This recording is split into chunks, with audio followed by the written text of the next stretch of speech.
حسنہ ہاتھ میں شاپر اٹھائے اماں کے ساتھ باتوں میں مشغول تھی۔ گھر کا کچھ ضروری سامان لینے کی وجہ سے اسے اماں کے ساتھ شہر جانا پڑا۔ رکشے والا گاؤں سے تھوڑی سی دور سڑک پر ہی اتار دیتا اور باقی کا کچا راستہ پیدل ہی طے کرنا پڑتا۔ گرمی اور غصے سے تپتی ہوئی اماں ابھی بھی رکشے والے کو باتیں سنا رہی تھی اور حسنہ ہنستے ہوئے اماں کو ہی دیکھ رہی تھی۔ یہ اماں کی ہر بار کی عادت تھی۔ اس سے پہلے کہ حسنہ اماں کو خاموش کرواتی، ایک اڑتا ہوا سانپ اس کے کاندھے پر آ لگا۔ خوف کے مارے وہ چیخ پڑی۔ اماں بھی اس کی یہ دہشت ناک چیخ سن کر بکلا گئیں اور اپنی ساری پریشانیاں بھول کر جلدی سے اس کی طرف متوجہ ہوئیں۔ آئے ہائے، کیا ہوا حسنہ؟ کیا ہوا میری شہزادی؟ میری بچی کیا ہوا؟ جبکہ حسنہ بیچاری شاپروں کو دور اچھال کر ابھی بھی اپنے کاندھے پر جھاڑتے ہوئے چیخ رہی تھی۔ وہ سانپ اس کے پیروں میں الٹا پڑا تھا، جس کو دیکھ کر ایک دفعہ اماں بھی ڈر گئی۔ حسنہ 2 قدم پیچھے ہٹ کر مسلسل کانپتے ہوئے اس سانپ کی طرف دیکھ رہی تھی اور اماں اسے اس سے پہلے کہ وہ کچھ سمجھ پاتی کھیت سے مزمل علی اور احمد اسے اپنی طرف متوجہ کر گئے۔ معاف کرنا حسنہ باجی، صرف یہ ایک پرینک تھا۔ سانپ بھی نکلی لیا ہم نے، بس یہ دیکھنا تھا کہ تم کیا کرتی ہو۔ وہ ہنسی سے لوٹ پوٹ ہوئے تھے، اسے بتا رہے تھے۔ غصے کی شدید لہر اس کے تن بدن میں پھیل گئی۔ اب اسے سارا معاملہ سمجھ آ چکا تھا۔ غصے سے اس نے ذکی کی طرف دیکھا جو موبائل بند کر رہا تھا۔ ان چاروں لوفروں کو وہ اچھی طرح جانتی تھی۔ پورے محلے والوں کے لیے عذاب، ہر بندہ ان سے تنگ تھا۔ نہ ان کے یہ روز روز کے ڈرامے ختم ہونے تھے، نہ محلے والوں نے سکون میں آنا تھا۔ اب بھی یقیناً اس نکلی سانپ کا سہارا لے کر وہ اس کی ویڈیو بنا چکے تھے۔ اس مشہور ہونے کے چکر نے انہیں بے غیرت بھی بنا ڈالا تھا۔ ماں بہن کی عزت کرنا تک وہ بھول چکے تھے۔ اماں باواز بلند ان کو گالیوں سے نواز رہی تھی، جن کا ان پر کوئی بھی اثر نہیں تھا۔ وہ ہرگز ان لوفروں کے منہ نہیں لگنا چاہتی تھی۔ غصے اور بے بسی سے اس کی آنکھوں میں آنسو تھے۔ پوری راہ وہ اس ٹک ٹاک بنانے والی کمپنی کو گالیاں دیتی رہی، جس نے آج کی نوجوان نسل کو گمراہ کر ڈالا تھا۔ گھر پہنچ کر بھی وہ دیر تک اپنے کمرے میں بیٹھ کر روتی رہی۔ اماں نے تو پکا ٹھان لیا تھا شام کو وہ جا کر چاروں کے باپوں کو خوب سنا کر آئے گی، جو اپنے بچوں کی اچھی تربیت کرنا تو جیسے بھول ہی گئے تھے، مگر وہ جانتی تھی اس سب کا کوئی فائدہ نہیں ہے۔ مزمل علی، احمد اور ذکی 3-4 لڑکوں کو بدنام گروہ پچھلے 6 ماہ سے ٹک ٹاک جیسے موذی مرض میں مبتلا تھا، جو ایک واقعی لا علاج مرض تھا۔ ان چاروں کے باپ جتنے غریب اور شریف تھے، یہ 4 لڑکے اتنے ہی لفنگے اور لوفر بن گئے۔ رہی صحیح کسر ٹک ٹاک پر مشہور ہونے کے بھوت نے اتار دی تھی۔ محلے کا کوئی بندہ ان کے کارناموں سے بچا ہوا نہیں تھا۔ ہر روز کی ایک نئی کہانی، ہر روز ایک نیا شکوہ ان چاروں کے والدین کا منتظر ہوتا۔ کبھی یہ سڑک پر چلتے ہوئے نظر آتے تو کبھی کسی فنی ویڈیو کے لیے ڈرامہ کرتے نظر آتے۔ جوانی کے جس دور میں انہوں نے ماں باپ کا سہارا بننا تھا، وہ الٹا بوجھ بنے بیٹھے تھے۔ وہ اس بات کا پکا یقین رکھتے تھے کہ وہ بھی ایک دن مشہور ہو کر بہت بڑے ٹک ٹاکر بنیں گے۔ سب محلے والے اور ان کے والدین ان کی عزت کے بارے میں جان پائیں گے۔ یہ غلط فہمی ان کے دلوں میں مکمل پروان چڑھ چکی تھی۔ جانے یہ سستی شہرت جو اپنا آپ یا دوسروں کا تماشا بنا کر حاصل ہوتی ہو، جانے کس کام کی؟ مگر یہ سمجھنا ہر کسی کے بس کی بات نہ تھی، نہ ہی وہ چاروں سمجھ پائے۔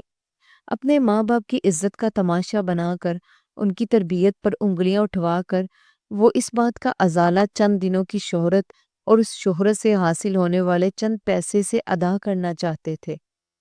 شاید جنہوں نے تاعمر عزت نہ کمائی ہو، وہ اس کی شان و شوکت سے کیا واقف ہوں گے۔ مزمل رشید احمد کا بیٹا تھا۔ وہ رشید احمد جس نے ساری عمر سرکاری اسکول کے دروازے پر کھڑے ہو کر چوکیداری کی۔ مزمل اس کی اکلوتی اولاد تھی۔ شادی کے 7 سال بعد امید کی کرن نے دروازے سے جھانکا تو جیسے شیدے اور کرمائی کو جینے کی وجہ مل گئی۔ 9 ماہ کرمائی نے گن گن کر گزارے۔ بھلا 7 سال کا انتظار طویل نہیں تھا؟ آس پڑوس کی ہمدردیاں تو کبھی لوگوں نے تاننے تسنے، سسرال والوں کی دھمکیاں کہ شیدے کو دوسری بار بیاہ کر ہی اولاد کی خوشی حاصل کر سکیں گے، مگر اللہ سے مانگی گئی دعائیں قبولیت کے درجے کو پا چکی تھی۔ شیدہ تو ہمیشہ کہتا کہ پگلی جھلی ہے، تو بھلا میں تجھے چھوڑ کر ایسا کیوں کروں گا، مگر اسے بھروسہ نہیں تھا۔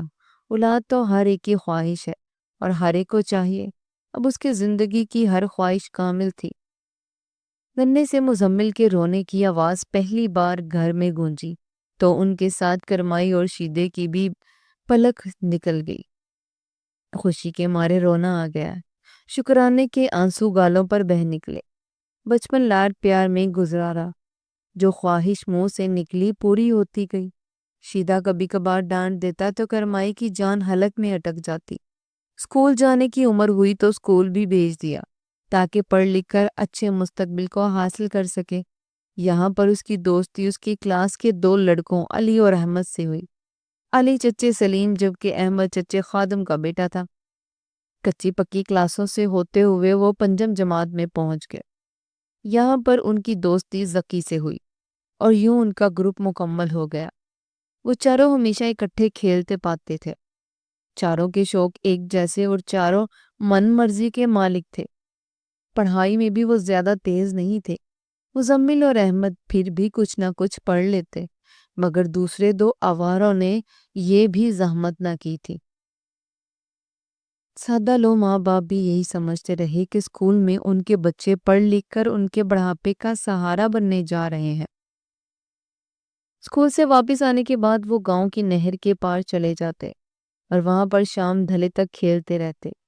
چاروں کے والد مزدور تھے، لہٰذا ان کو کھلی چھٹی تھی۔ نہ ہی دن بھر ان پر کوئی نظر رکھنے والا تھا اور نہ ہی نظر رکھنے کی کوشش کی۔ ذکی عمر میں ان سے تھوڑا سا بڑا تھا، مگر اپنی 3 بہنوں سے چھوٹا۔ علی اور احمد دونوں چچا زاد تھے، لہٰذا کسی کے والد کو بچوں پر کڑی نظر رکھنے کی ضرورت ہی نہ محسوس ہوئی۔ یہ سب گھر کے بچے تھے اور گھر کے بچے بھلا کہاں بگڑتے ہیں، مگر یہ بھی گھر والوں کی خام خیالی ثابت ہوئی۔ جیسے جیسے عمر نے بڑھنا شروع کیا، عمر کے تقاضے بھی بڑھتے گئے۔ مشکل سے اللہ اللہ کر کے 10 جماعتیں پاس ہوئیں تو چہروں پر ہلکی ہلکی داڑھی بھی نمودار ہو گئی۔ عمر کا سب سے نازک قصہ، جہاں کچھ سمجھا نہیں بس سنا اور مانا جاتا ہے، وہ بھی یہی کرتے گئے۔ غلط صحبت کا یوں اثر پڑا کہ وہ بنا سوچے سمجھے ہر بات مانتے اور سنتے چلے گئے۔ چچا شیدہ بھی اب بڑھتی عمر کی طرف جا رہا تھا۔ کرمائی اپنے گبرو جوان کو دیکھ کر سارا دن صدقے واری ہوتی رہتی۔ اب کوئی پریشانی نہیں تھی، اب ان کا بیٹا جوان تھا اور پوری 10 جماعتیں پاس کر چکا تھا۔ چچا شاید اسکول سے اب ریٹائرمنٹ لے چکا تھا۔ گھر میں ہی چند بکریاں اور 2 گائیں ان کا ذریعہ معاش تھا، جس سے گھر کا اچھا گزارا ہو جاتا تھا، تب تک جب تک کہ مزمل کی بڑھتی خواہشوں نے سر نہ اٹھایا۔ اس عمر کی سب سے بڑی خواہش اور اس دور کی سب سے بڑی مرض موبائل فون تھا، جو کہ اس وقت صرف ذکی کے پاس تھا۔ ذکی سے چند دن چھوٹی موٹی فلموں اور چھوٹے موٹے ڈرامے دیکھنے کے بعد اب وہ بھی اس بات پر بضد تھا کہ اسے بھی ایک عدد موبائل لے کر دیا جائے، اور مائک بھی یہی سمجھتی تھی کہ اس عمر کے ہر بچے کے پاس موبائل ہے تو اس کا مزمل کیوں پیچھے رہے، جبکہ چچے شیدے کی خواہش تھی کہ مزمل بڑا ہو گیا ہے، اپنا کمائے اور اپنی خواہشیں پوری کرے۔ اس کی بڑی ہڈیوں میں اب اتنی سکت نہیں رہی کہ وہ مزمل کی ہر خواہش کو پورا کر سکے، مگر گاؤں کے عیاشیوں کو اور اپنے عیاش گروپ کو چھوڑنا مزمل کے بس کی بات نہ تھی۔ لہٰذا اس نے بھی بھوک ہڑتال شروع کر دی۔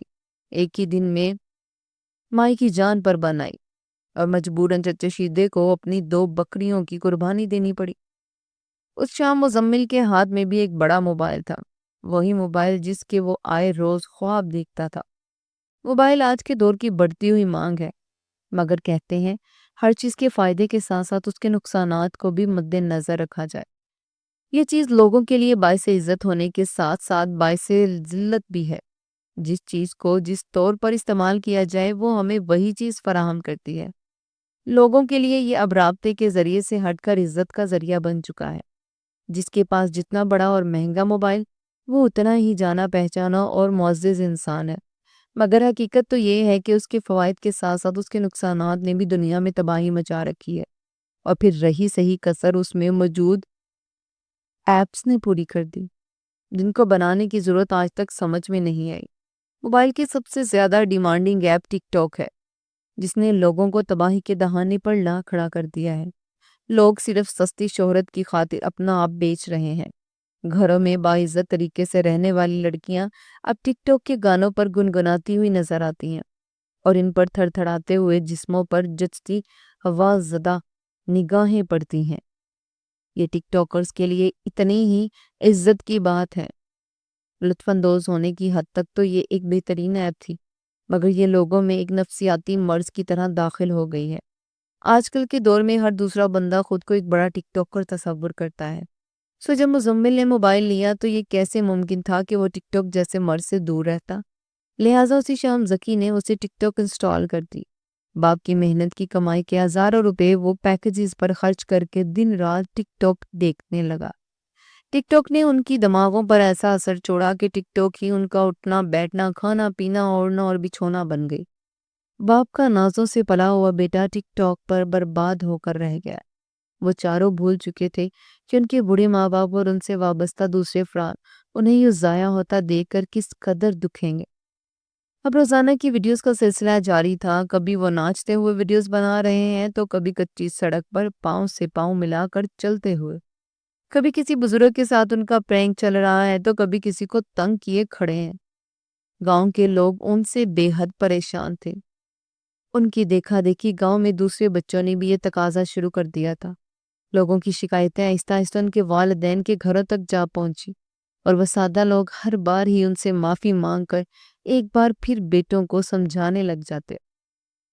چاچی شیدے نے مزمل کو یہ سمجھانے کی بھرپور کوشش کی کہ اب وہ جوان ہو گیا ہے، ان لوفر دوستوں سے دوستی کو چھوڑ کر اس کے بڑھاپے کا سہارا بنے اور شہر چلا جائے، جا کر اپنے چچا کی دکان پر نوکری کرے، جہاں کی اچھی خاصی تنخواہ ان کا اچھا خاصا گزارا کروا سکتی تھی۔ مہنگائی کے اس دور میں جہاں ہر طرف بھوکے لالے پڑے ہیں، ایسے میں غریب لوگوں کے پاس ایسا کوئی رستہ نہیں جس سے وہ اپنے رزق میں وسعتیں پیدا کر سکے۔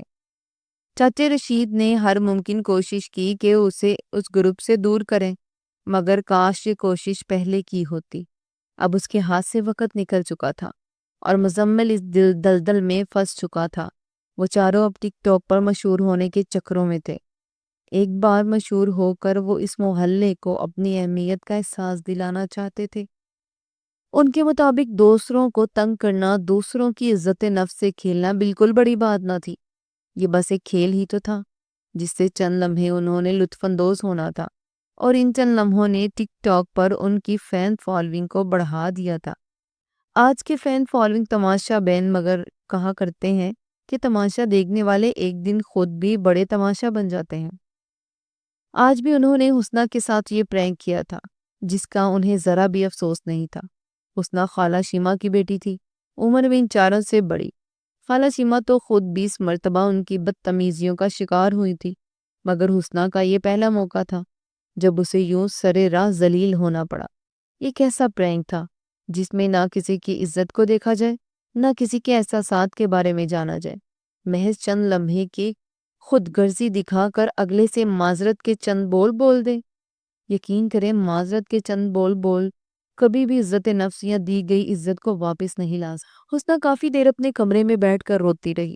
اس نے اماں کو منع کیا تھا کہ وہ چاچے شیدے کے گھر نہ آ جائے، اور اس سے وہ لوفر اور بدتمیز لڑکے سوائے ضد کے اور کچھ نہیں پکڑیں گے، مگر اماں سے رہا نہ گیا۔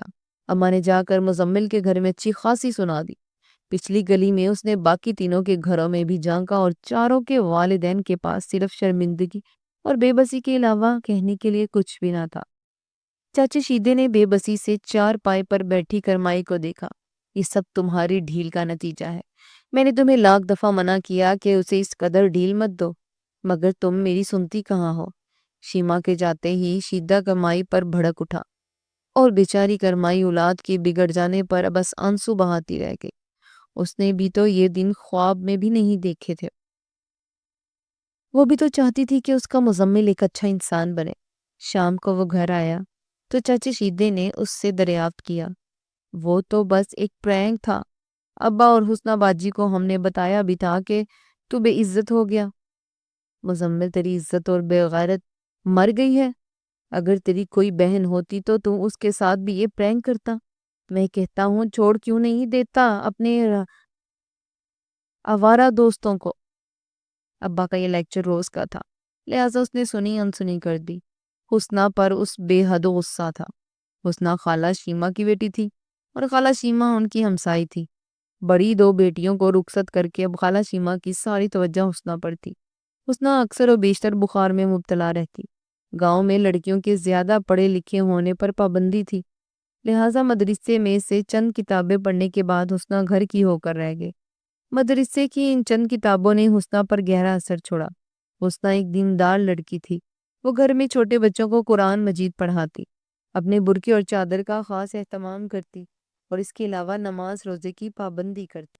مزمل اور اس کے باقی تینوں دوستوں کی سوئی حسنہ پر اٹھی، جس کی وجہ سے وہ ایک بار پھر ذلیل ہوئے اور سارا ہی لحاظ بھلائے تک رکھتے ہوئے اب وہ حسنہ پر بحث و مباحثہ کر رہے تھے۔ کچھ زیادہ ہی دیندار بنتی ہے، یہ برقعے کا سہارا لے کر سمجھتی ہے کہ ہم اسے جانتے نہیں۔ مزمل کو اب بھی اس پر شدید غصہ تھا۔ چھوڑ یار، ایک دن بدلہ لے کر اس پر یوں ویڈیو بناؤں گا کہ رات تو رات وائرل کر دوں گا۔ احمد اور علی بھی اچھے خاصے تپے ہوئے تھے۔ فی الحال کے لیے ان کے موبائل اور ان کی ویڈیوز بنانے والی حرکت پر مکمل پابندی لگا دی۔ گاؤں میں بھی یہ سب کی مشترکہ رائے تھی کہ گاؤں میں ان سب کی عزت اور لحاظ کا خیال رکھا جائے۔ یہ بے دمن اور بد نظمی پھیلا رہے ہیں تو کہیں اور جا کر پھیلائیں۔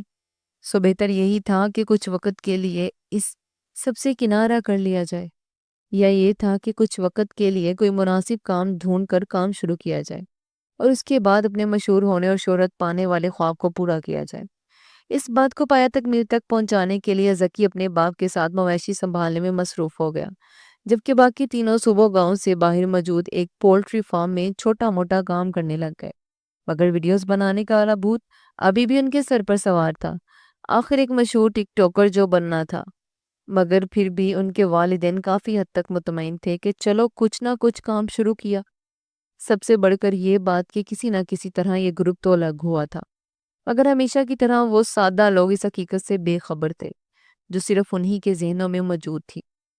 کام کرتے ہوئے تینوں ماہ کا عرصہ گزر گیا۔ اب ان تینوں کو کام سے کافی حد تک واقفیت حاصل ہو گئی تھی۔ گاؤں والے بھی کسی حد تک پرسکون تھے۔ اسی دوران حسنہ کا انتقال ہو گیا۔ حسنہ کا ہر روز رہنے والا ہلکا ہلکا بخار ٹائیفائڈ کی شکل اختیار کر کے مہلک ثابت ہوا اور حسنہ کی جان لے کر ہی جان چھوڑی۔ خالہ شیما کے ساتھ ساتھ یہ واقعہ گاؤں کے سبھی لوگوں کے لیے کافی دل سوز ثابت ہوا۔ وہ فارم سے چھٹی کا دن تھا جس دن حسنہ کا انتقال ہوا، اور وہ تینوں ذکی کے ڈیرے پر موجود تھے۔ حسنہ باجی تو ہمارے مشہور ہونے کے خواب کو اپنے ساتھ لے کر ہی دفن ہو گئی۔ بیچاری نے کس قدر واویلا کیا تھا جس دن ہم نے اس کے ساتھ پرینک کیا تھا۔ مزمل کو اب بھی وہ واقعہ اچھی طرح یاد تھا۔ اگر وہ زندہ بھی رہتی تو تم لوگوں میں اتنی جرت نہیں تھی کہ کچھ کر پاتے۔ یہ بس پیٹھ پیچھے کے ڈنگے ہیں جو تم لوگ بیٹھ کر مار سکتے ہو۔ یہ مزمل تھا جسے ہمیشہ سے ہی اپنے گروپ میں لڑکے بزدل لگے تھے۔ تو تم کون سا کوئی تیر مار سکتے ہو؟ تم بھی تو ہماری طرح ہی ہو۔ احمد کو اپنی بات پر غصہ آیا۔ اب تو لوگ آپس میں لڑنا بند کرو۔ حسنہ مر گئی اور تم لوگوں کا مشہور ہونے کا خواب بھی ایک دن مر ہی جانا، کیونکہ مجھے تو ایسا کچھ نظر نہیں آ رہا کہ تم لوگ کچھ کرنے کے قابل ہو۔ ذکی نے انہیں بحث کرتے دیکھ کر بات ختم کرنی چاہی۔ تو تمہارا کیا خیال ہے؟ اب اس کی میت سے ہم وائرل ہو جائیں گے؟ اگر اتنا ہی آسان ہے تو تم کیوں نہیں کر لیتے؟ مزمل ابھی بھی غصے میں تھا۔ حسنہ تو پکا جنت میں جائے گی، دیکھ لینا تم لوگ۔ علی نے زار انداز میں جھک کر کہا، اچھا تمہیں بڑا اندازہ ہے جنت دوزخ کا، تم کون سا دیکھ کر آ رہے ہو، سب پہلے سے ہی جانتے ہو۔ احمد کو جیسے اس بات ہضم نہیں ہوئی۔ تو ہمت کرو، چلو دیکھ لیتے ہیں اور دنیا کو بھی دکھا دیتے ہیں، شاید سچ میں وہ حسنہ ہی ہے جو ہمیں مشہور کروا سکتی ہے۔ سارے فساد کی جڑ کی بات پر تینوں ایک پل کے لیے چونک گئے اور پھر ایک دوسرے کو دیکھنے لگے، گویا انہیں خود سے اس راہ کی امید نہیں تھی۔ مگر کہتے ہیں کہ انسان جب نفس کو بے لگام کر لے، خواہشوں کے گھوڑے کو چھوڑ دے، پھر اس سمت جانا ہوتا ہے جہاں وہ لے جائے۔ تب لوگ خدا کی مرضی کو فراموش کر دیتے ہیں اور خود پر نفس کی مرضی کو مسلط کر دیتے ہیں۔ ایسے لوگوں کے لیے ضمیر کی آواز بھی مر جاتی ہے، اور جب ضمیر کی آواز مر جاتی ہے تو پھر فرق نہیں پڑتا انسان کس سمت میں جائے، کیونکہ جب تک اسے سمتوں کا تعین معلوم کرنے والی حس ختم ہو چکی ہوتی ہے۔ مگر یہ ہم لوگ ہیں جو سوچتے ہیں کہ خدا کی رسی جس قدر لمبی ہے ہم بھاگتے چلے جائیں۔ ہم یہ نہیں سوچتے کہ جس دن یہ رسی ہمارے سروں پر آ کر پڑے گی تب ہمارے پاس وقت افسوس کے کچھ نہیں ہوگا، اور اس نے ہر شخص کو ایک مخصوص مدت کے لیے مہلت دی ہے۔ وہ تاعمر کی مہلت فراہم نہیں کرتا، ایک مخصوص مدت کے بعد وہ اپنے سامنے ظاہر ہوتا ہے، پھر وہ فقط اپنی کاریگری دکھاتا ہے، تب انسان کچھ نہیں کر پاتا۔ مگر افسوس، انسان یہ سب کچھ جاننے کے باوجود وہی کرتا ہے جو اس کا نفس اسے کہتا ہے، کیونکہ وہ نفس کی غلامی پر معمول اور مجبور ہے۔ اگر وہ نفس کی آواز کو مار دے تو شاید دنیا میں برائیوں کا جن ختم ہو جائے، انسان اب عورت اور شیطان پر الزام لگانے سے بری و ذمہ ہو جائے، اور نہ ہی اس الزام تراشی کی ضرورت محسوس ہو۔ محلے کی فضا آج غم زدہ سوگ میں ڈوبی ہوئی تھی، ہر چہرے پر غم میں اور حیرانی کی ایک تاریک رقم تھی۔ لوگ تجسس سے ایک دوسرے کی آنکھوں میں جھانک رہے تھے۔ پورے گاؤں میں موت کے سناٹے کا راج تھا۔ محلے کے لوگ تقریباً بھاگتے ہوئے چچے شیدے کی حویلی میں جمع تھے۔ لوگوں کی چہمگوئیاں، عورتوں کی سرگوشیاں اور رونے پیٹنے کی آواز نے محلے میں کوحرام بچا رکھا تھا۔ کوئی نہیں جانتا تھا ایک دم سے کیا ہوا، کون سی ایسی آفت ٹوٹ پڑی چاچے شیدے پر۔ ہائے ہائے، پچھلے سال تو اس نے یہ نیا گھر بنایا تھا جس کی چھت دھڑام سے گر کر صرف چاچے شیدے کا ہی نہیں، گاؤں کے اور 3 گھروں کا بھی بے حد نقصان کر چکی تھی۔ بھلا یہ کیا گھر کی چھت چاچے شیدے کی گری اور نقصان باقی گھروں کا کیسے؟ نہ صرف چاچے شیدے کا اکلوتا بیٹا اس چھت کی زد میں آ گیا، بلکہ اس کے ساتھ اس کے باقی 3 دوست بھی شامل تھے۔ 4 اکٹھے جوانوں کی موت، آس پاس سے محلے کے لوگ بھی چاچے کی حویلی میں امٹ آئے۔ 4 لڑکوں کی بہنوں اور ماؤں نے رو رو کر اپنا سینہ پیٹ لیا تھا، اور ان کی حالت دیکھ کر آس پاس کھڑے لوگوں کی آنکھیں بھی اشک بار تھیں۔ ملبے کے ساتھ ساتھ غم کا بھی ایک ایسا کثیر ملبہ تھا جس نے لوگوں کے دلوں کو اپنی لپیٹ میں لے رکھا تھا۔ گاؤں کے جوان اور 4 لڑکوں کے بڑے والد ملبہ ہٹانے کی کوشش میں لگے تھے۔ آخر ایک دم سے ہوا کیا؟ نہ کوئی زلزلہ، نہ کوئی بارش، نہ کوئی طوفان، یہ عذاب الہی کا نزول تھا جو ان 4 لڑکوں پر ٹوٹ پڑا۔ گاؤں کے لوگ حد درجہ ان کی زیادتیوں کا شکار تھے۔ آئے دن ان کے ڈرامے، ان کے پرینک اور ان کی آوارہ گردیوں نے لوگوں کو پریشان تو کر رکھا تھا، اور اس کے ساتھ ساتھ ان کے والدین کو شرمندہ کروانے میں بھی کوئی کسر نہیں چھوڑی تھی۔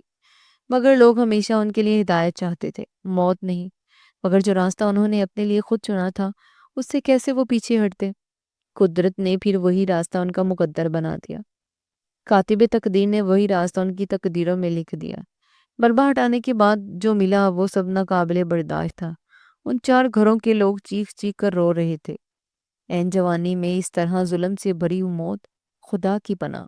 ملبہ ہٹانے کے بعد جو پہلی لاش برآمد ہوئی وہ اس قدر پیسی ہوئی تھی کہ شناخت بھی بہت مشکل تھی۔ مگر کس طرح کپڑوں اور باقی نشانیوں سے یہ بات ثابت ہو گئی کہ احمد ہے۔ احمد کے والدین کی تو دنیا ہی اجڑ گئی، وہ جنہوں نے بچپن سے جوانی تک پال پوس کر بڑا کیا، جنہوں نے کندھے پر اٹھا کر فقط چلنا سکھایا، وہ کیسے یہ برداشت کر جائیں گے کہ اب اس کا گھر کا چراغ ہمیشہ کے لیے بجھ چکا تھا۔ احمد کے بعد علی کے بعد مزمل، سچا شیدہ اس وقت دکھ کی اتھاہ گہرائیوں میں ڈوب چکا تھا۔ اب بوڑھے شخص کی تعمیر کی محنت ضائع ہو گئی، وہ خوبصورت محنت جس کو ابھی بھی وہ سر انجام دے رہے تھے، مگر شاید ان کی محنت اپنے لیے کسی اور ہی راستے کے انتخاب میں تھی۔ وہ راستہ جو ہمیشہ رائے گاہ کر دیتا ہے، وہ راستہ جس نے اچھے اچھوں کو ضائع کر دیا، بس بدقسمتی کا وہ راستہ جہاں آ کر نصیب چپکے سے ہاتھ چھوڑ دیتا ہے، جہاں وہ 70 ماؤں سے زیادہ چاہنے والی ہستی ناراضگی اختیار کر لے، جہاں وہ بے حد رحم و رحیم ہمیں اپنی رحمت سے محروم کر دے۔ تو اس وقت جان لیجئے کہ یہ راستہ ہمارے لیے بدقسمتی کا راستہ تھا، یہاں آ کر ہماری لگاموں کو کس دیا جائے گا۔ جب انسان اس کی رحمت اور نعمتوں کی قدر نہیں کرتا، پھر وہ انسان پر اپنا قہر برسانا شروع کر دیتا ہے۔ وہ تو اس قدر رحیم ہے جو چپکے سے ہمیں یہ احساس دلاتا ہے کہ اس نے ہمیں تنہا نہیں چھوڑا۔ وہ ہمیں جانتا ہے اور عنقریب ہمیں ایسی بلندیوں سے نوازے گا کہ ہم حیران رہ جائیں گے۔ اس کی بلند و بالا بلندیوں سے زیادہ اور کوئی چیز نہیں بلند۔ ایک ذکی تھا جس میں ابھی بھی سانس باقی تھی۔ ایمرجنسی سروسز پر کال کر کے جلد از جلد اس ٹیم کو بلایا گیا۔ وہ بھی بری طرح کچلا جا چکا تھا، بس اسے معجزہ کہتے ہیں یا معجزاتی طور پر، مگر وہ ابھی بھی زندہ تھا۔ اس کے سوکھے ہوئے لب اور ویران آنکھیں جیسے حسرت کر رہی تھیں کہ ہم ایک بار اس قابل ہو جائیں کہ جن آنکھوں کو ہم نے ہوش بھری اور کینہ بھری نظروں سے دیکھا ہے ان کو معتبر مان کر نظریں جھکا لیں۔ مگر ایک مخصوص وقت کے بعد ہر خواہش کامل نہیں ہوتی، اور ایسا ہی ہوا۔ ذکی کی دونوں ٹانگیں بے حد برے طریقے سے ٹوٹ چکی تھیں اور اس کے دونوں بازو حرکت کرنا چھوڑ گئے تھے، مگر وہ پھر بھی زندہ تھا۔ ڈاکٹر حیران تھے اور پشیمانی اور مایوسی کی گہرائیوں میں ڈوبا ہوا تھا۔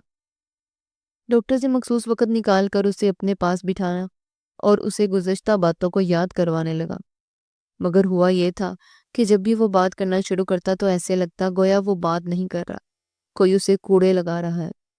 یہ بات ڈاکٹر کے لیے کافی حیران کن تھی۔ وہ بار بار مسئلے کی حد تک پہنچنا چاہتا تھا۔ ابھی واقعی وہ ایک دن اس بات میں کامیاب ہو گیا۔ ذکی نے اپنے ٹوٹے پھوٹے لفظوں میں اسے جو کہانی سنائی وہ اس قدر دل سوز تھی کہ اس کی آنکھیں حیرت سے پھیل گئیں۔ گاؤں کے باقی لوگ جہاں توبہ استغفار کر رہے تھے، وہیں اس کے والدین خوف اور بے یقینی سی آنکھیں پھیلائے اسے دیکھ رہے تھے، جیسے وہ بھی ذکی نے اسے آنکھیں پھیلائے اسے دیکھ رہے، جیسے وہ ابھی ہنس کر کہے گا یہ تو بس ایک پرینک تھا۔ مگر یہ اتنا آسان نہیں تھا۔ یہ پرینک قدرت کا پرینک تھا، یہاں پر اچھی چال چلنے والے نے کھیلی تھی۔ ذکی نے بتایا کہ اس روز یہ طے پایا گیا تھا کہ حسنہ کو دفن کرنے کے بعد یہ چاروں جا کر اس کی قبر میں ویڈیو کیمرہ رکھ دیں گے۔ یہی وہ آخری سرا تھا جو انہیں شہرت کی بلندیوں تک لے جاتا۔ اس کے بعد یہ ویڈیو راتوں رات وائرل ہوتی اور اس کے ساتھ یہ شرط بھی مکمل ہو جاتی کہ حسنہ جنت میں جائے گی یا دوزخ میں۔ اور اس طرح خواہش کے حصول کے لیے وہ چاروں اس رات قبرستان پہنچ گئے، بنا خدا سے خوف کھائے۔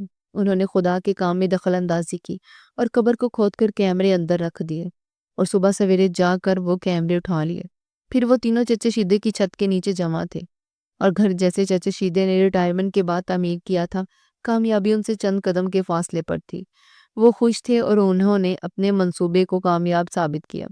جیسے ہی کیمرہ آن ہوا، ایک چیخ کے ساتھ وہ چھت ان کے سروں پر آ گری اور ان کی پوری ہستی کو ہلا کر رکھ دیا۔ کامیابی اب چھت کے ملبے میں گم ہو گئی۔ بس یہاں پر موت کی آخری ہچکی تھی اور ذکی کی ساری باتیں خاموش ہو گئی۔ گاؤں کے لوگ آج بھی اس واقعے کو عبرت کے طور پر یاد رکھتے ہیں۔ آج بھی یہ واقعہ نسل در نسل دہرایا جاتا ہے۔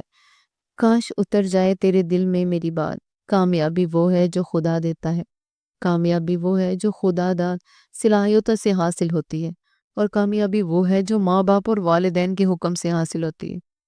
تو نہ جانے کیوں آج کا کامیابی کا یہ خواب ناکامی کی گہری چادر لپیٹ کر انہی کے ساتھ ہمیشہ کے لیے دار فانی سے کوچ کر جائے گا۔ خدا ان سب کی حفاظت کرے۔